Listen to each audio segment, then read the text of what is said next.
Welcome, everybody, to Postgame Takeaways with Inside ND Sports. I'm Tyler James, back at my hotel in Greenville, South Carolina. He's the one and only Eric Hansen. We cover Notre Dame football, recruiting, and more for InsideNDSports.com on the Rivals Network. And we're here to share our postgame takeaways from Notre Dame's 31-23 letdown loss to Clemson.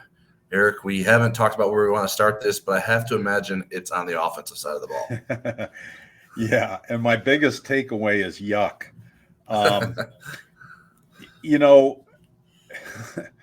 There's a lot to unpack, and yet to me there's a little bit to unpack because Clemson had been a team that had been imploding all year, and Notre Dame's offense was never potent enough and dangerous enough to kind of pressure them into that mode.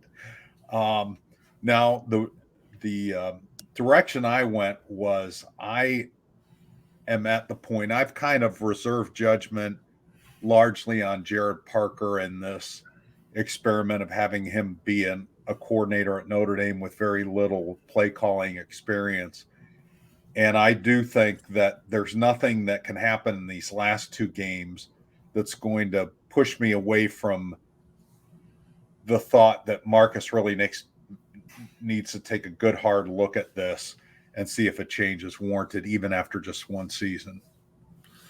Yeah, I mean, the offensive game plan, at least as it relates to the passing game, I don't even know what the plan was. I don't know what Notre Dame was trying to do through the air with the football. Sam Hartman finished 13 of 30 for 146 yards with 2 interceptions and 2 sacks. He looks like a shaken quarterback. He does not look like the Sam Hartman we expected to see. He's playing indecisively. He highlighted in the postgame a play that really stood out to me. It actually happened like right in the end zone where we were seated in the press box. 3rd and goal from the 3-yard line. It's a sprint out pass play. The first option is Rico Flores. Rico's open, and Sam does not throw the ball to him. And he decides to look somewhere else, sees Jaden Greathouse open, and then sails the ball over Jaden Greathouse's head. It was just like, man, what are we doing here? Like Notre Dame can't. And that was the second time Notre Dame had gotten to 3rd and goal and hadn't scored a touchdown. And that seemed like a sign that things weren't going to work out for Notre Dame's offense in the long run, and that seemed to be the case as things went on as well. After the game, Sam Hartman stood up and said, hey, put the blame here. It's on me. Don't blame the offensive coordinator. Don't blame the head coach. And he deserves some blame. I mean, he didn't play well, but you have a quarterback of that caliber on your roster who's giving it all he can. And I think he needs more help from his coaches. He needs them to put him in a more comfortable position. Now, Clemson's defense has been good all year, but they were missing at least 3 stars. Clemson Dabo Sweeney after the game told Molly McGrath it was 10 or 11 starters total. I don't think it was that, but I know that there were 3 starters on defense and at least a key reserve on defense and some missing pieces on offense as well. And so Notre Dame needed to be better, and certainly after getting some help from the defense in the second half. The defense only gave up 7 points in the second half, but the last 6 Notre Dame possessions netted a total of 60 yards and ended in punt, interception, turnover on downs. Yeah, and you mentioned earlier that Notre Dame's offense didn't put enough pressure on Clemson to sort of make its own mistakes and implode in the way it's imploding. It felt like Clemson's offense was trying to in the fourth quarter. Like Clemson's offense is snapping it over Klubnik's head. They're pitching the ball and fumbling it. Like they were trying. They were doing their best to not put the game out of reach. But Notre Dame's offense couldn't do anything with it.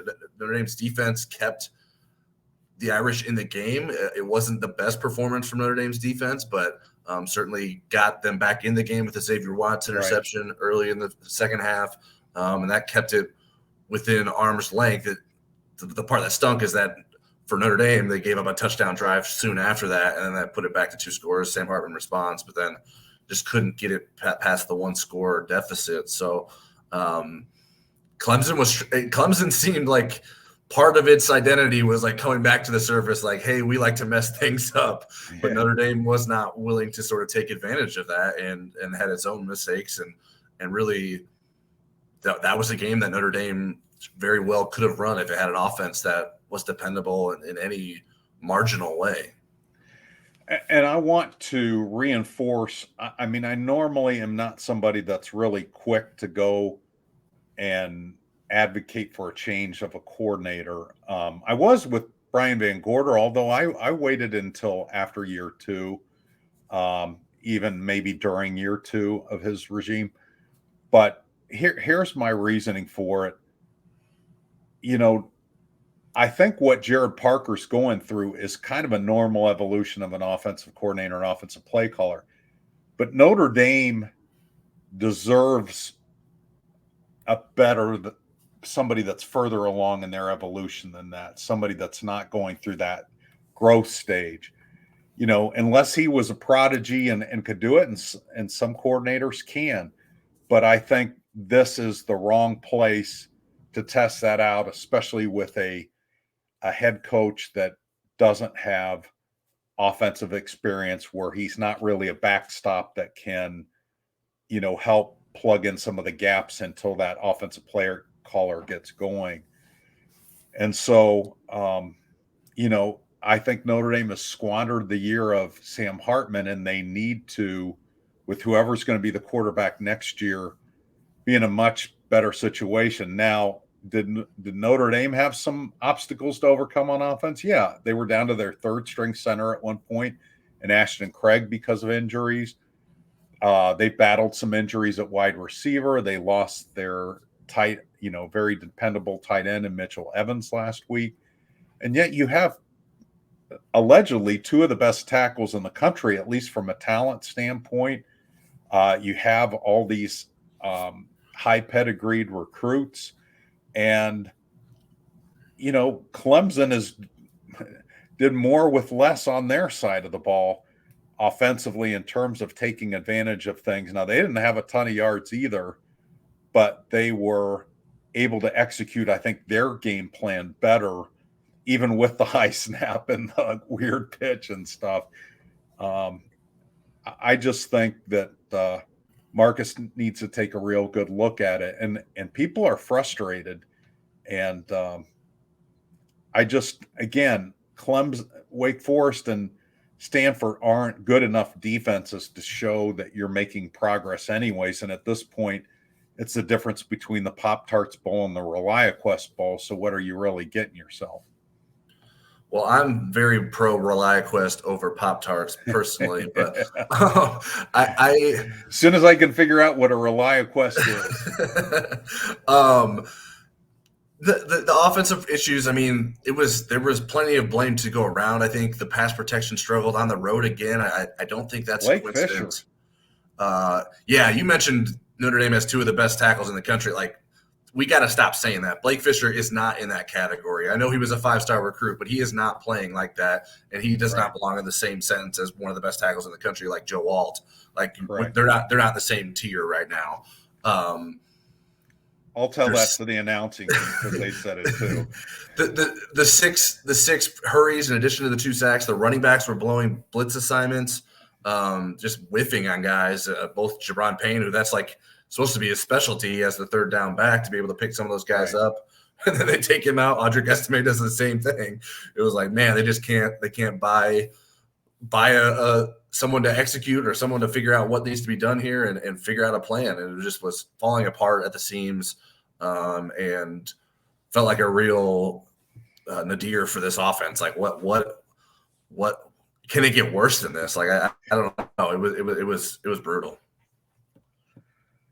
So defensively, you know, Notre Dame really had a rough time with Phil Maffa. Maffa rushed, tied the school record with 36 carries, big 6'1", 230-pound guy. He had been averaging over 6 yards a carry all year as kind of the tag teammate, not really a backup to Will Shipley.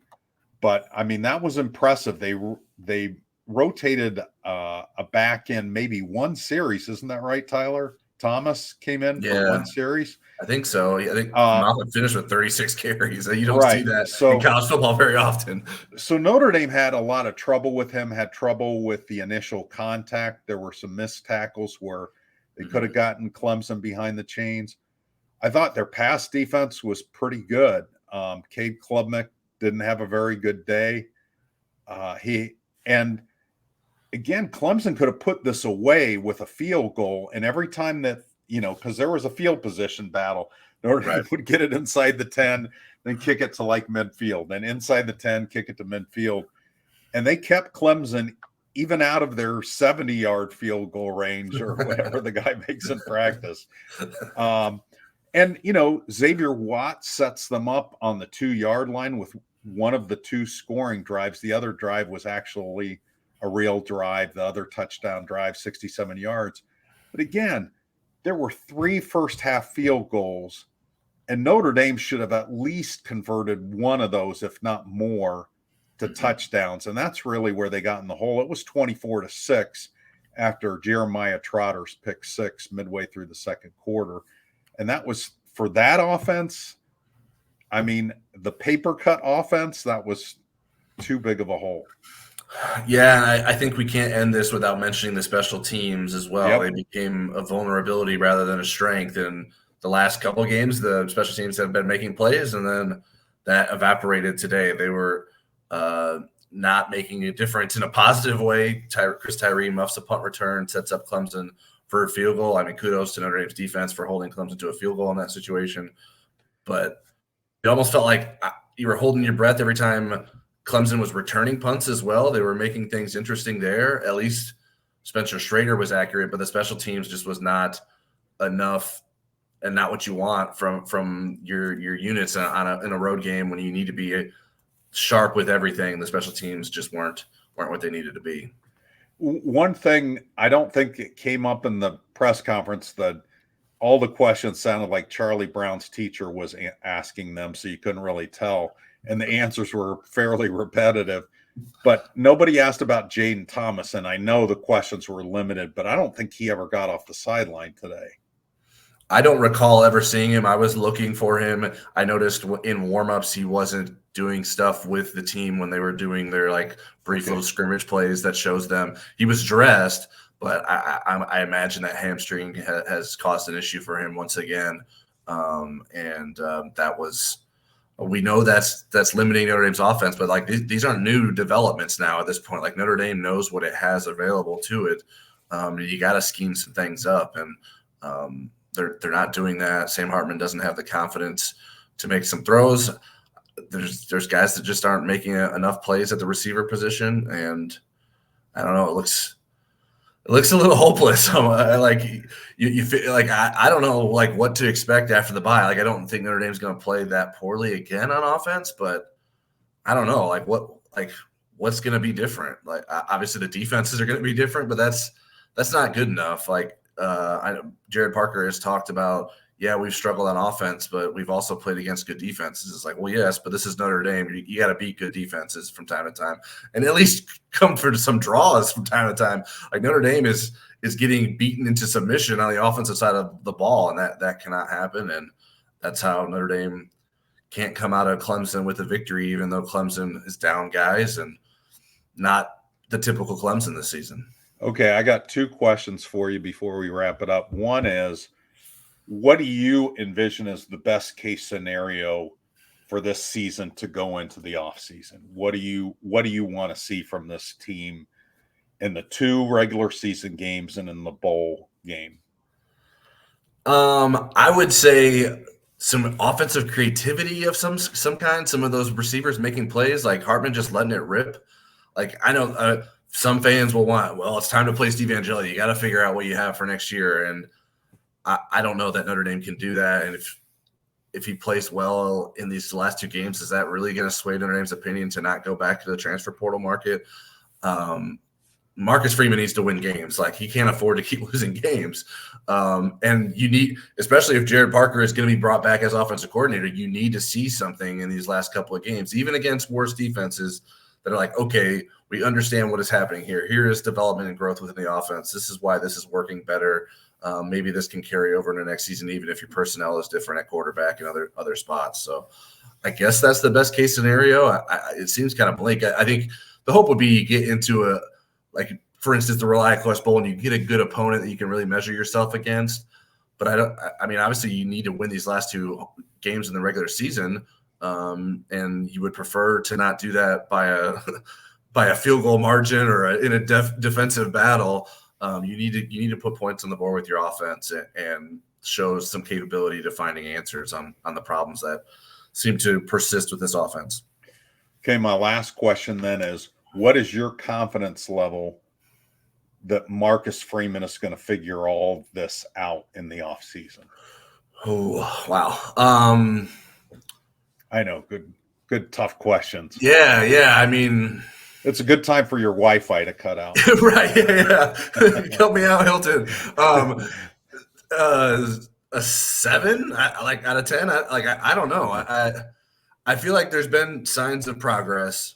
Yeah. But we still come back to Notre Dame lost games last year because its offense wasn't good enough. And Notre Dame's losing games this year because its offense wasn't good enough. So the problem seems apparent. But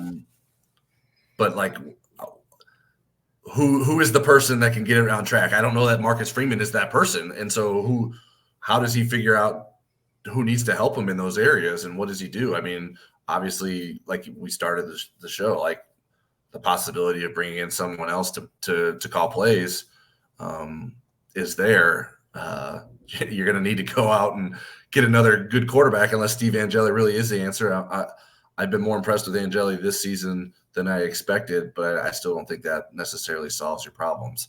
I guess a 7. I'm going to throw that back at you. How would you describe your confidence in Freeman turning it around?